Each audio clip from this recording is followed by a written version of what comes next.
Hello students, how are you all? I hope you all are fine. I Devesh Parmar welcome you in PN Institute. Last हमने chapter 2 का ये जो part start किया था, अभी हम वहाँ से एक दूसरा वीडियो लेके आए हैं जहाँ से हमारा बाकी था। लास्ट तक हमने जो देखा वहाँ से आगे है हमारा टॉपिक पेंटिंग, है ना। तो पेंटिंग जो है उसके बारे में हम यहाँ पे देखेंगे। पेंटिंग किसे कहते हैं? तो मीनिंग अगर हम देखें तो art of line and colours, यानी जो भी हमारे इमोशंस है, हमारी जो फीलिंग्स है, उसको एक्सप्रेस करने के लिए पेंटिंग में हम क्या यूज़ करते हैं? तो लाइन जो ड्रॉ करते हैं अलग अलग चीज़ें, और उसमें कलर फिल करते हैं। तो ये दो मेन चीज़ होती है।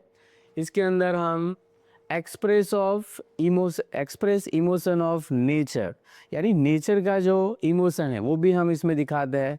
यानी क्या करते हैं, अलग अलग नेचर के पेंटिंग बनाए जाते हैं। ये हमारा जो स्टाइल है वो 5000 ईयर ओल्ड है ना, यानी 5000 साल पहले से हम ये पेंटिंग बनाते थे। दूसरा जो केव है, एमपी के अंदर भीम बेटका केव, ये केव में से भी हमें बहुत सारे ऐसे जो यहाँ पे फ़ोटो दिए हैं, तो ऐसे हमें केव के पेंटिंग मिले हैं जिसमें एलिफेंट और दूसरे अलग अलग एनिमल के पेंटिंग किए जाते थे। दूसरा हम देख सकते हैं जियोमेट्रिकल डिज़ाइन वाले भी पेंटिंग किए जाते हैं, जैसे कि ये पॉट दिया है ना। तो ये पॉट पे जिस तरह से पेंटिंग किया है, उसकी डिज़ाइन बनाई है, वो सब ऐसे हम पेंटिंग बनाते थे। अजंता एंड इलोरा केव्स है, उसके अंदर से भी हमें पेंटिंग के कुछ फ़ोटो मिले हैं। दूसरा ट्रेडिशनल आर्ट भी कह सकते हैं पेंटिंग को, जहाँ पे हम कोई भी सेलिब्रेशन होता है, जैसे मैरिज है तो उसमें ऐसे गणपति ड्रॉ करते हैं, स्वस्तिक ड्रॉ करते हैं, पिक्चर एंड पॉट जो है तो उसका भी ड्राइंग बनाया जाता है ना। तो ये सारी चीज़ें। एंड लास्ट पॉइंट दिया है रंगोली मेकिंग, कि रंगोली भी हम उसको भी एक हम पेंटिंग ही कहेंगे एक टाइप का। कि आज हम बहुत सारे इंडिया के स्टेट है, वहाँ पे लोग डेली अपने घर के आगे ऐसे रंगोली बनाते हैं। जैसे साउथ में है केरला और वो सब, महाराष्ट्र में है। तो ये सारी चीज़ें हम पेंटिंग के अंदर इंक्लूड कर सकते हैं। ओके, तो पेंटिंग ये हमारा एक एंशियंट कल्चरल आर्ट कह सकते हैं। अच्छा, तो ये सारी चीज़ें हमें इसमें ध्यान रखनी है। ओके, तो इतने पॉइंट आप याद रख लो तो बहुत है इसमें। चलो नेक्स्ट देखते हैं म्यूज़िक। तो हमारे जो फाइन आर्ट्स है वो उसके अंदर जैसे हम देख सकते हैं यहाँ पे, उसमें क्या क्या आता है, तो सिंगिंग, प्लेइंग, डांसिंग, एक्टिंग। तो ये सारे पॉइंट जो है वो हमारे म्यूज़िक में आते हैं। तो उसमें से पहला हम यहाँ पे देखेंगे म्यूज़िक, जो अलग अलग फाइन आर्ट्स है उसमें फर्स्ट बताया है म्यूज़िक के बारे में। इंडिया का जो म्यूज़िक है वो पूरे वर्ल्ड में एक यूनिक है, जिसमें मेन क्या है तो हमारी ट्यून, रिदम एंड हारमोनी। ये तीन चीज़ जो है ऐसा आपको वर्ल्ड में कहीं पे भी नहीं मिलेगा, है ना। दूसरे फीचर अगर हम देखें तो सामवेद, ये जो हमारे चार वेद है उसमें से एक है सामवेद। सामवेद के अंदर क्या बताया गया है, तो किस तरह से जो उसके मंत्र है, ऋचा है, उसको कैसे गाया जाए, तो वो सब हमारे इस सामवेद के अंदर दिया गया है कि वे ट्यून एंड रिदम कैसे बना सकते हैं। और इसके कारण सामवेद को गंगोत्री कहा जाता है। It's a Gangotri of music, है ना, ऐसा भी कहते हैं। फिर हमारे जो 7 वॉवेल है, 7 वॉवेल 7 स्वर, जिससे हम गाने बनाते हैं, सा रे ग म प ध नी, है ना, तो वो मेन है म्यूजिक के अंदर। दूसरे मेन 6 राग है यहाँ पे, जैसे कि 4 दिए हैं, श्री, दीपक, हिंडोल, मेघ, और 2 है, पांचवा है भैरवी, एंड छठा है मालकौन। ओके, तो ये 2 भी इसमें है, तो टोटल ऐसे 6 राग है। हम हमारा जो म्यूज़िक है उसको ऐसे 2 मेन टाइप में डिवाइड करते हैं, classical music and folk music. और ये 3 हमारी पुरानी बुक के नाम दिए हैं, जहाँ पे म्यूज़िक के बारे में सारी चीज़ें मेंशन की गई है। संगीत मकरंद, संगीत रत्नाकर एंड संगीत पारिजात। तो ये 3 जो बुक है, इस यानी समझ लो कि अगर ये बुक आपने अच्छे से पढ़ा है, समझ में आया है, तो म्यूज़िक की आपको सारे चीज़ें आ सकती है ना। तो इतने पॉइंट ये हमारा जो म्यूज़िक वाला जो पॉइंट है, टॉपिक है उसमें। तो आगे हमने जैसे देखा कि म्यूज़िक जो है उसमें 3 बुक देखी हमने, उसके बारे में फिर डिटेल में बताया यहाँ पे। पहली बुक है संगीत मकरंद, जो पंडित नारद ने लिखी है। कब लिखा गया था? 900 बीसी में ये बुक लिखी गई थी। ये बुक के अंदर मेन बताया है 19 types of Veena, 101 rhythm and कुछ जो चीज़ें जो म्यूज़िक के बारे में ज़रूरी हो। और ये जो बुक है आज भी इतनी यूज़फुल है ना। दूसरी बुक है संगीत रत्नाकर। ये बुक लिखा गया है सारंगदेव के द्वारा। कब लिखा गया था? 13th सेंचुरी में। इस बुक के अंदर बताया गया है कि जो मोस्ट ऑथेंटिक बुक हम इसको कह सकते हैं। हमारे जो पंडित विष्णु शर्मा हो गए, पंडित विष्णु शर्मा बादखंडे, उन्होंने कहा कि एक मोस्ट ऑथेंटिक बुक है म्यूज़िक के लिए। और सारंगदेव जो है वो देवगिरी में रहते थे, यानी उनको नॉर्थ एंड साउथ दोनों म्यूज़िक, जो north India and south India है, वो दोनों का म्यूज़िक उनको पता था। तो बहुत सारी अच्छी चीज़ें इसमें बताई गई है। थर्ड है संगीत पारिजात। ये लिखा गया था पंडित अहोबले के द्वारा 1665 में। ये जो बुक है इसके अंदर 29 टाइप्स ऑफ ट्यून जो है उसके बारे में बताया है। एंड हर जो राग है उसकी एक अलग आइडेंटिटी होती है, तो वो सारी चीज़ें इसमें मेंशन की है। यानी म्यूज़िक के लिए देखें तो ये 3 बुक हम कह सकते हैं, है ना। उसके बाद बताया यहाँ पे, जैसे हमने आगे देखा एक्स्ट्रा पॉइंट में, कि पंडित विष्णु शर्मा, पंडित विष्णु नारायण भातखंडे, उन्होंने ऐसा कहा है कि संगीत रस Ratnakar is the most authentic book of Indian music, है ना। जो नाम है उनका पंडित विष्णु नारायण भातखंडे, है ना। ये याद रखना है कि इन्होंने हमें ये बुक के बारे में बताया है, बराबर। तो ये 3 बुक है जो हमें ध्यान रखनी है। चलो नेक्स्ट पॉइंट दिया है जिसमें मिडिवल इंडियन म्यूज़िक के बाद जो स्टार्ट हुआ, और बहुत सारे हमारे यहाँ पे ऐसे पोएट हो गए, म्यूजिशियन हो गए, उसके नाम दिए हैं। जैसे दिल्ली सल्तनत का जो पीरियड चल रहा था, तो उस समय पे अमीर खुसरो, वो एक पर्सनालिटी थी जो अलाउद्दीन खिलजी के टाइम पे उनके वहाँ पे थे। अमीर खुसरो को तूती हिंद कहा जाता था। इतना अच्छा म्यूजिशियन थे वो, पोएट थे, कि उनको क्या कहते थे?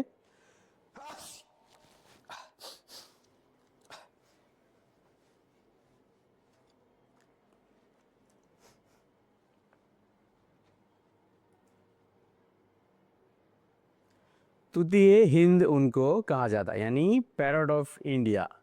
फिर 15 एंड 16 सेंचुरी जहाँ से भक्ति मूवमेंट की शुरुआत हुई, उसमें चैतन्य महाप्रभु, कबीर, जिन्होंने डिवोशनल सॉन्ग लिखे, ऐसे भी बहुत सारे हैं, हम देख सकते हैं। तुलसीदास, मीराबाई, नरसिंह मेहता, हरिदास, बैजू बावरा एंड तानसेन। तो ये सारे जो 16 सेंचुरी एंड 15 सेंचुरी थी, उस समय पे ये सभी लोगों ने ये सारे भक्ति के रिलेटेड भजन और सॉन्ग लिखे हैं। फिर ताना रेरी जो ड्यूएट गर्ल है, तो उन्होंने भी फेमस सिंगिंग सिस्टर हम कह सकते हैं गुजरात के, उन्होंने भी बहुत सारे ऐसे गीत बनाए हैं। तो ये सारे जो नाम दिए हैं वो हमें याद रखना है कि भाई ये सब 15 एंड 16 सेंचुरी के अंदर थे जिन्होंने म्यूज़िक के अंदर अपना कंट्रीब्यूशन दिया है। चलो आगे है next topic, art of dance, है ना। ये जो टॉपिक है इसमें हम 5 डांस देखेंगे कि अलग अलग डांस जो इंडिया के हैं। फर्स्ट बताया है जो मीनिंग है नृत्य, तो ये वर्ड कहाँ से आया? संस्कृत वर्ड है नृत्य, और उस पर से ये वर्ड आया है नृत्य। इसमें मेन जो है वो क्या होता है? To express beauty and emotion through taal and laya. तो ताल एंड लय के द्वारा हमें जो अलग अलग मूवमेंट्स दिखाते हैं ना, जो ब्यूटी को एक्सप्रेस करते हैं, तो वो डांस के अंदर इम्पोर्टेंट होता है। ऐसा माना जाता है कि जो लॉर्ड शिव, नटराज जिसे कहते हैं, उन्होंने ये डांस जो है वो हेवन से अर्थ के ऊपर लेके आए थे, और इसलिए शिव जी को हम ये कहते हैं कि जो शिव जी भगवान ने जो तांडव किया था ना, शिव तांडव जिसे कहते हैं, तो ये जो तांडव है वो मेन वहाँ से कि भाई डांस की शुरुआत हुई, ऐसा माना जाता है। चलो तो देखते हैं कौन से डांस है उसमें। पहला डांस बताया यहाँ पे भरतनाट्यम। भरतनाट्यम जो ये डांस है इसका ओरिजिन शुरुआत हुआ था तंजौर, जिसे तमिलनाडु के अंदर ये आया हुआ है, तंजौर, वहाँ से इसकी शुरुआत हुई थी। मेन जो बुक देखे हम तो उसमें दो बुक लिखी गई भरतनाट्यम के ऊपर, जहाँ पे नाट्य शास्त्र भरत मुनि ने लिखा है एंड अभिनव दर्पण ये नंदिकेश्वर ने लिखा है। तो ये दो बुक है उसके लिए, एक ऑथेंटिक बुक भरतनाट्यम के लिए, और ये चार जो मेन नाम दिए हैं। तो इन्होंने ये जो भरतनाट्यम है इसको हमें इंडिया में फेमस करने में उनका बहुत अच्छा कंट्रीब्यूशन है। गोपी कृष्णा, मृणालिनी साराभाई, वैजयंतिनी माला एंड हेमा मालिनी, बराबर। तो ये सारे जो है इन्होंने बहुत अच्छा कंट्रीब्यूशन दिया है। तो मेन हमें खाली इसमें ये 3 पॉइंट याद रखने हैं। ओके, चलो नेक्स्ट देखते हैं। भरतनाट्यम के बाद बताया गया है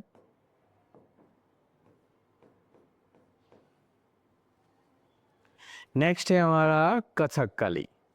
कथकली डांस जो है वो हम देख सकते हैं यहाँ पे कि मेन ओरिजिन जो हुआ उसका कथकली का वो कहाँ से है, केरला में। केरला से स्टार्ट हुआ था। मेन ये रामायण एंड महाभारत दो जो हमारे ड्रामा है, एपिक पोएम हम कह सकते हैं, तो उसके बेस पे होता है। यानी उसके अंदर से कोई इंसिडेंट प्ले किए जाते हैं यहाँ पे। ऐसे कलरफुल कॉस्ट्यूम पहनते हैं, पूरा फेस जो है उसको कलर करते हैं। आर्टिस्टिक क्राउन जो सिर के ऊपर जैसे हम देख सकते हैं फोटो में, ऐसा क्राउन पहना जाता है, ऐसे अच्छे कपड़े होते हैं। मेन जो है उसमें ये फेशियल एक्सप्रेशन एंड हैंड के जो जेस्चर है, यानी हाव भाव से ही पूरा बताया जाता है कि भाई जो कैरेक्टर है वो गुस्से में है, खुश है, क्या है। तो इस तरह से प्ले करते हैं। स्पेशल फीचर्स हम ये कह सकते हैं उसके। और ये जो चार नाम दिए यहाँ पे, वल्लथोड़ जो फाउंडर ऑफ केरला के हैं, दूसरा कलामंडलम एंड कृष्ण प्रसाद एंड शिवरामन।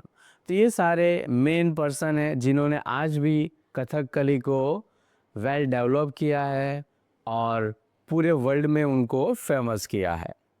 और देख सकते हैं हम नेक्स्ट पॉइंट है कुचिपुड़ी।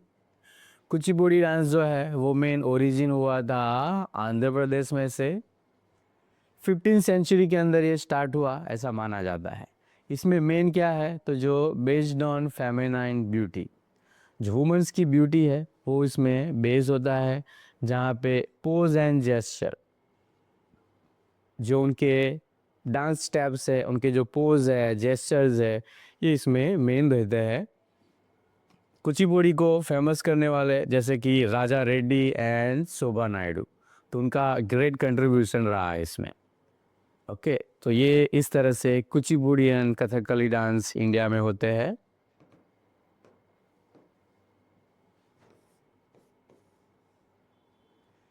नेक्स्ट टॉपिक है हमारा जो फोर्थ डांस है ना, तो उसमें हमने वैसे 3 देखे, चौथा है मणिपुरी डांस। ये मणिपुरी डांस यानी मणिपुर नॉर्थ ईस्ट इंडिया है, वहाँ से उसके स्टार्ट हुआ।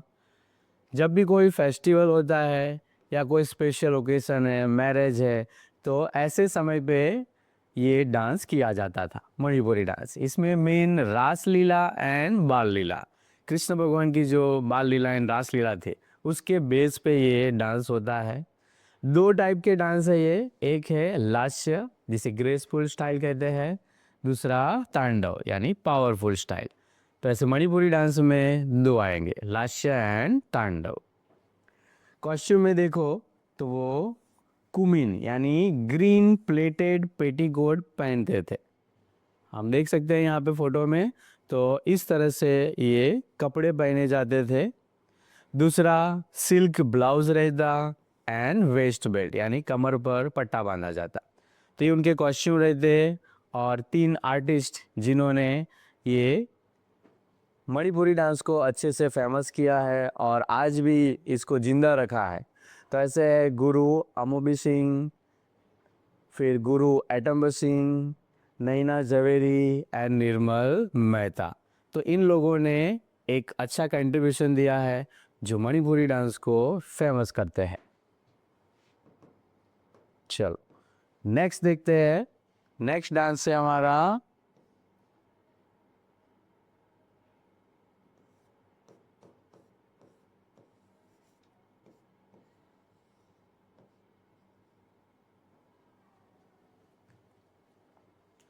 चलो तो नेक्स्ट देखते हैं जिसके अंदर ड्रामा टॉपिक है हमारा। ड्रामा की इंडिया में जैसे हमने डांस देखे तो ऐसे ड्रामा भी बहुत सारे लिखे गए हैं।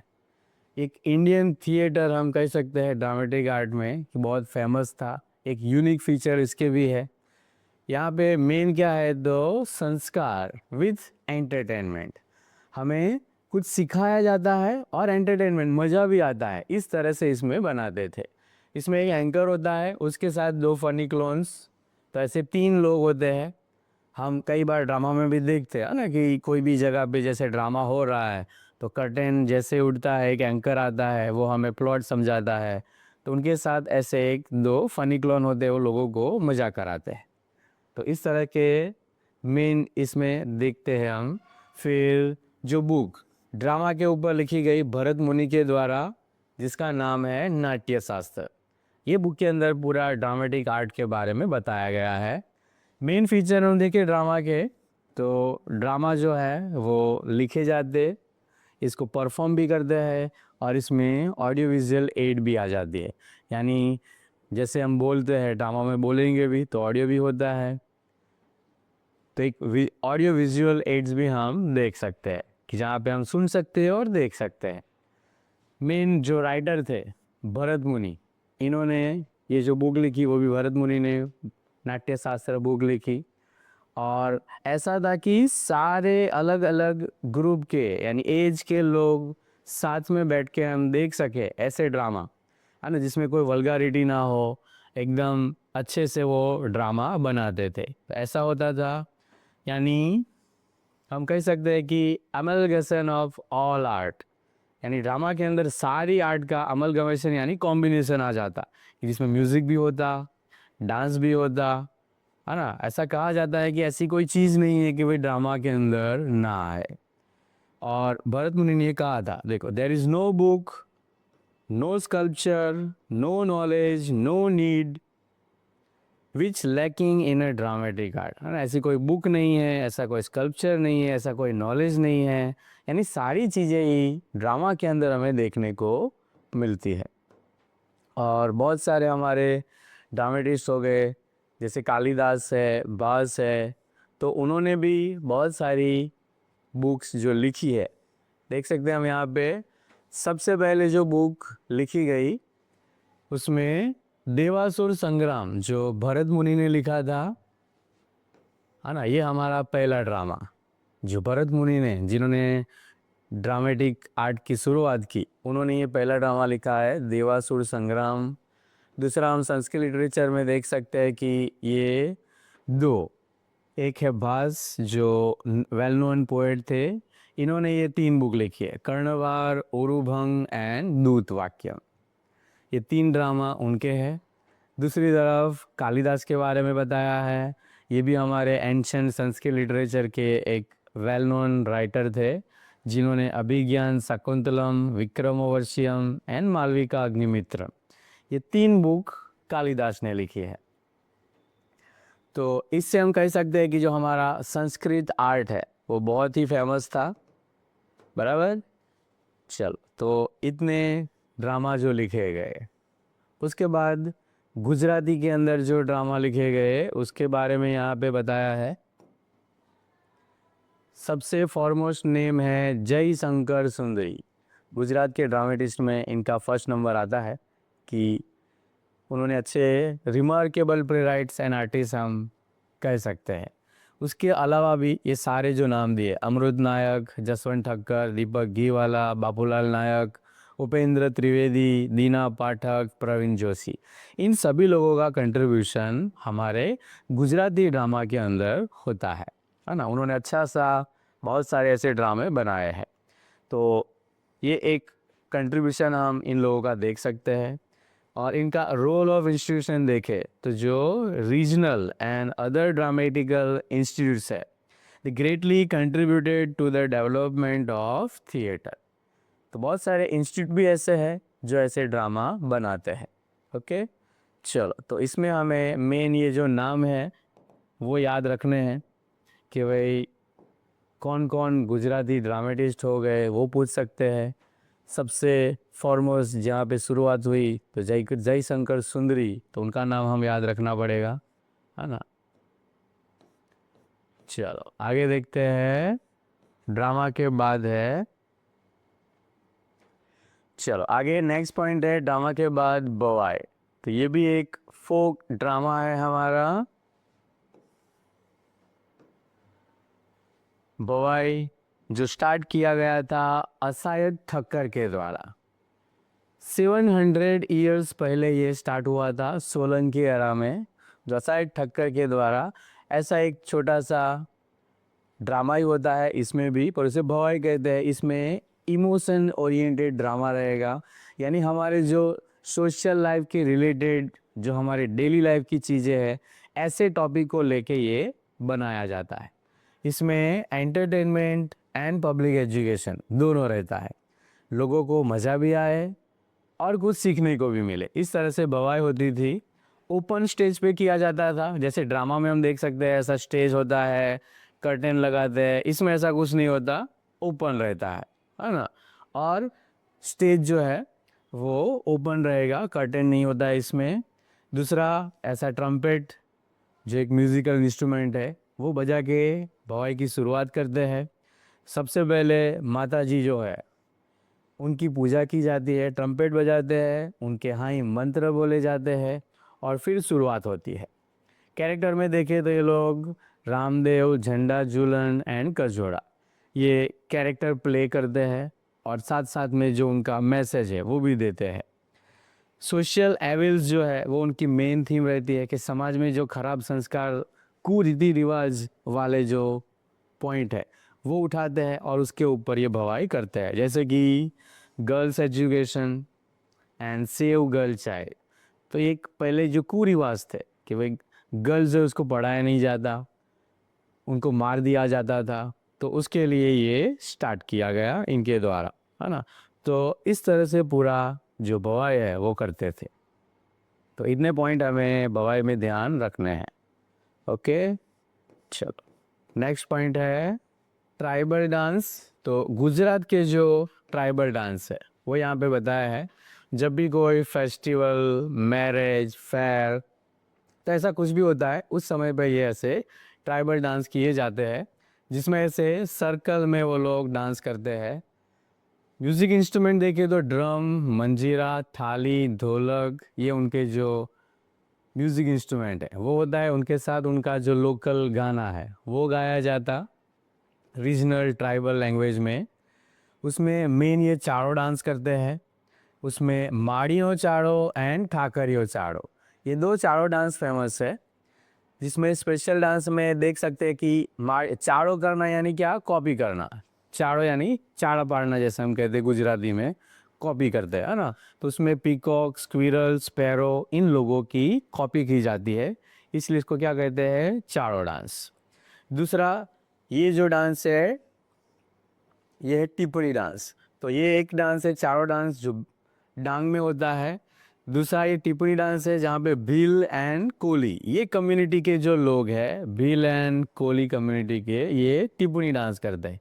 इसमें लोग ऐसे हाथ में एक स्टिक रखते हैं और फिर अर्थ के ऊपर ऐसे स्टक करेंगे, तो उससे एक साउंड तैयार होता है और साथ में करते हैं तो एक अच्छा साउंड क्रिएट होता है ना। तो ये ग्रुप डांस करते हैं और जो स्टिक है उसको ग्राउंड पर हिट करेंगे।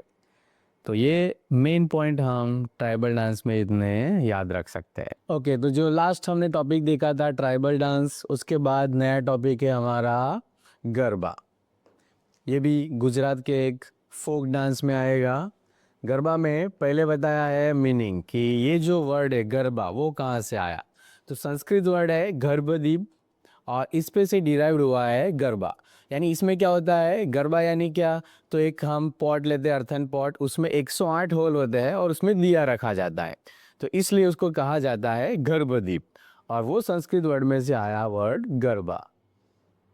फेस्टिवल में देखें तो इस तरह से हम देख सकते हैं बीच में पॉट रखा जाता है, मांडवी बनाई जाती है और उसके सर्कल में सब लोग गोल गोल गरबा खेलते हैं। मेन नवरात्रि का जो टाइम पीरियड है उसमें आसो सुद एकम से आसो सुद नवम यानी 9 दिन का नवरात्रि रहता है। कई जगहों पे दसम एंड शरद पूनम के भी गरबे किए जाते हैं, जिसमें हम माँ अम्बा आद्य शक्ति जो जगदम्बा हम कहते हैं उनकी पूजा करते हैं। मेन इसमें हम मांडवी बनाते हैं, बीच में ऐसे मांडवी बना के वहाँ पर हम ये गरबा रखते हैं। कई लोग सिर पर भी गरबा रख के उनके गोल गोल घूमते हैं। गरबा के अंदर हम देख सकते हैं कि ऐसे मांडवी बनाते हैं और ड्रम बीट बजता है, उसके ताल के ऊपर सभी लोग गरबा खेलते हैं। इसके अलावा हम पोएट्री फॉर्म में देखें तो गरबा एंड गरबी दोनों लिखे गए हैं। हमारे जो पोएट हो गए दयाराम, उन्होंने ऐसे भक्ति के ऊपर बहुत सारे ऐसे पोएम जो उन्होंने लिखी है, सॉन्ग लिखे हैं जिसे हम गरबा या गरबी कहते हैं। ओके, तो गरबा के अंदर हम इतने पॉइंट देख सकते हैं। दूसरा हम देख सकते हैं कि ये जो गरबा है तो इसके साथ साथ दूसरा एक होता है रास, है ना। तो ये रास जो है वो भी एक गरबा का ही पार्ट जैसा है, उसके जैसा ही होता है, खाली ये जो डांडिया होता है ऐसे रास में वो रहेगा कि सब लोग हाथ में डांडिया रखते हैं। ऐसा कहा जाता है कि कृष्ण भगवान जिन्होंने अपने भक्त नरसिंह मेहता को ये रास दिखाई थी। गुजरात के अंदर हम देखें तो जब भी कोई फेस्टिवल होता है तो ऐसे फेस्टिवल के अंदर हम जैसे जन्माष्टमी है तो उसके अंदर हम रास करते हैं। वैष्णव कम्युनिटी मेन है जिन्होंने ये रास को ज़्यादा इम्पोर्टेंस दिया, उनका इन्फ्लुएंस हम देख सकते हैं। और कपड़ों के अंदर हम देखें तो जैसे गरबा में चनिया चोली पहनती है लड़कियां और लड़के हैं वो केड़िया एंड धोती, तो ऐसा ही ये रास में भी पहना जाता है। ओके, चलो नेक्स्ट टॉपिक देखते हैं, अदर ट्राइबल डांस। तो जो गुजरात के दूसरे ट्राइबल डांस है उसमें से पहला देखेंगे हम गोफ गोधन डांस। तो ये भी एक फोक डांस है हमारे गुजरात का, गोफ गोधन डांस, है ना। इसमें ड्रम बीट की जो ताल एंड लय है उसके साथ साथ सब लोग ये गोफ गुथन करते हैं। प्रॉप्स रहते हैं उसमें डांडिया, रोप, पिल्लर। तो कई बार क्या होता है कि पिल्लर हो या मांडवी बनाई है या ट्रीज के साथ भी रोप को बांधते हैं। तो इस तरह से जो पिल्लर होता है वो पिल्लर के साथ ऐसे रस्सी को बांधा जाता है। एक रस्सी जो भी पर्सन है डांसर है वो अपने हाथ में रखते हैं, दूसरे हाथ में डांडिया होता है। फिर वो लोग ऐसे इन आउट करके पूरा डिज़ाइन बनाते हैं, ऐसे वेव करते हैं, है ना। ऐसा वेविंग किया जाता है, धीरे धीरे वेव करता करते नीचे आएंगे जब तक वेविंग हो जाएगा। तो ऐसे क्लोज किया, फिर धीरे धीरे वापस उसको ओपन करेंगे। तो ऐसे गूथन करते हैं, उसको करते हैं और उसको फिर छोड़ते हैं, इसलिए उसको कहा जाता है गोप गूथन डांस। ओके, नेक्स्ट टॉपिक है जो अदर हमारे ट्राइबल डांस दिए हैं गोप गुथन के बाद, वो यहाँ पे बताया है। तो हम देख सकते हैं यहाँ पे देखो कि 4 डांस है जिसके बारे में एक एक 2 लाइन में हमें मेंशन किया है, यानी ये आप एक मार्क के लिए ध्यान रख सकते हो कि कई बार ये पूछ सकते हैं। इसमें पहला है धमाल डांस। सिद्धीज लोग जो सिद्धी कम्युनिटी है हमारे गुजरात के गिर एरिया में रहते हैं और वो लोग अफ्रीका से बिलोंग करते हैं, है ना। अफ्रीका से वो लोग इंडिया में आए थे। तो ये जो सिद्धीज लोग है ये धमाल डांस करते हैं जिसके अंदर वो लोग पास मसीरा कोकोनट सेल जो होता है उस यूज़ किया जाता है। पीकॉक फीदर्स ऐसे लगाते हैं और ड्रम बीट बजता है, सर्कल में घूमते हुए वो लोग हो साउंड निकालते हैं और ये धमाल डांस किया जाता है। दूसरा है पढ़ार डांस, ये भी गुजरात का ही है जिसमें पढ़ार कम्युनिटी जो वहाँ पे रहती है उन लोगों ने ये जो डांस किया उसे पठार डांस कहते हैं। ये भी एक ट्रेडिशनल ग्रुप डांस है। जब भी कोई फेस्टिवल होता है, कोई फंक्शन है, तो ऐसे समय पे ये पठार कम्युनिटी के लोग डांस करते हैं। नेक्स्ट हमारा है मेरायो डांस। थर्ड डांस जो बनासकाठा के लोग हैं, है ना, ये लोग ये मेरायो डांस करते हैं, जिसमें स्वॉर्ड ट्रिक की जाती है, स्टेप वेल डांस है, और सब लोग क्या करते हैं, उनके हाथ में तलवार होती है और वो तलवारबाजी करते जाते हैं और साथ में डांस भी करते हैं। जो तोरण है, रीड्स ग्रास के अंदर से एक तोरण वेव किया जाता है और वो यूज़ करते हैं। तो मेन ये 2-3 पॉइंट मेरायो डांस के दिए है।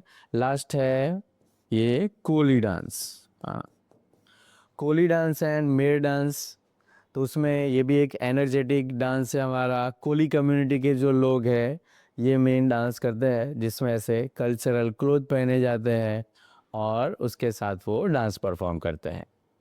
तो इस तरह से ये सारे अलग अलग जो हमने कल्चरल हमारा देखा कि कैसे कैसे आर्ट, 64 आर्ट में से कुछ आर्ट जो यहाँ पे बताई है, तो ये सारे टॉपिक हमारे इस चैप्टर में है। आई होप कि आपको समझ में आएगा होगा प्रॉपर। Thank you.